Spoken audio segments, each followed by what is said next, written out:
தமிழ்நாட்டில் நடக்கும் 3 தொகுதி சட்டமன்ற தேர்தலால் தஞ்சாவூர், அரவக்குறிச்சி, திருப்பரங்குன்றத்துக்கு இந்த தடவை டபுள் தீபாவளியா? வாக்காளர்களுக்கு மத்தியில் சத்தம் இல்லாமல் கிஃப்ட் பாக்ஸ் நடமாடுதான் பேசிக்கிட்டாங்க.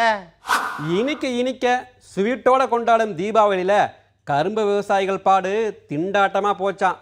நமத்து போன ஊசி பட்டாசு மாதிரி கரும்புக்கு நிலுவத்தொகை கிடைக்காம வேதனையில் இருக்காங்களா? நமக்கு என்னங்க தெரியும், வெளியில பேசிக்கிட்டாங்க.